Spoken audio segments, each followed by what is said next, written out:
Hey guys, Tim Chelzick, the Thinking Woodsman, and we're going after oinkers today. And we're doing it in a Honda Odyssey, so that's kind of how we roll. Hey, so we're at the property, and we're about ready to go out for pigs. I've got my sidearm ready to roll, and I've got the 270 ready to roll also. But I've got this pig call I've been working on. It's supposed to be a killer. Hey, get over here, I want to kill you.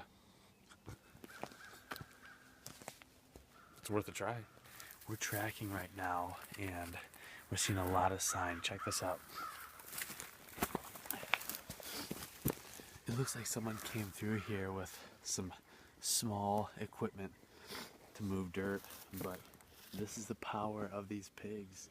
You can see they've turned up a lot of rocky soil. That's not easy to turn over. They've gotten this entire area in here looking for worms and larvae and all kinds of stuff. But you can see the kind of damage they do to a property and why someone would want them gone. And that's what we're here for.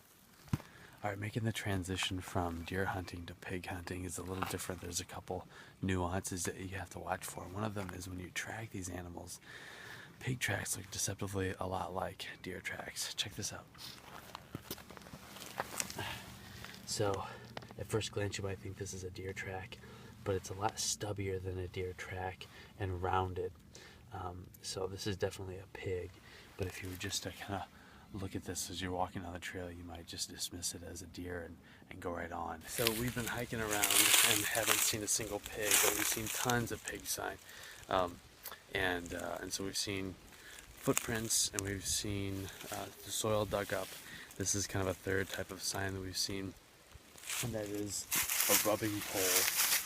This is a short-leaf pine, and they like to come against these and rub up against them and get, like they'll do this with telephone poles, I've read, but they like to get in the creosote oil in their fur. And so you can see this tree is weeping sap, and so my gut is that they're probably trying to get the sap in their fur. But they've worn a circle all the way around this, and you can see this is really well worn from them coming through.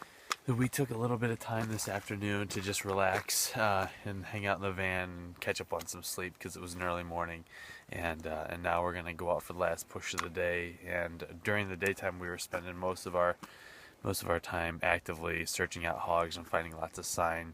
But now we're gonna take a stand and post up in different locations around here and see if we can't get something that's coming out to the fields, because they're primarily nocturnal.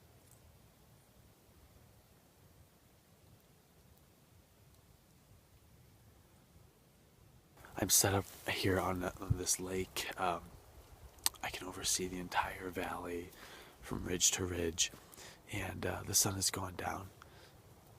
So if these pigs are nocturnal like I think they are, this is probably my best chance of seeing some.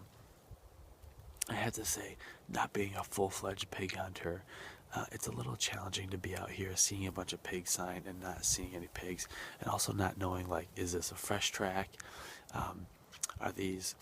Is this turned up dirt? Is this 100 pigs? Is it 4 pigs? There's a lot to learn, but the really cool thing about the outdoors is you just kind of figure it out as you go. You learn from people that have done it, you read on the internet, but you got to get out and you got to try some of this stuff. So maybe I put in a whole day, 12 plus hours of hunting, and maybe don't kill anything, but I walk away with a lot of important information. So I just want to encourage you to keep on going out, keep on learning, because that's really the beauty of the outdoors. So what did we learn today? Well, first, I won't belabor the point, but we did not see a pig. And it was our first time pig hunting, so I'm sure we did probably 12 things wrong. But the important part is that we got out and tried something new and different. And I'm a person that I don't like to do things unless I can do it right. And so coming out and hunting pigs without having any experience is hard for me to do. And I think that's something that keeps a lot of people, especially potential hunters, from becoming actual hunters, because they don't want to mess up, they don't want to do the wrong thing, they don't want to look bad. But you just got to be willing to make some mistakes and figure some things out.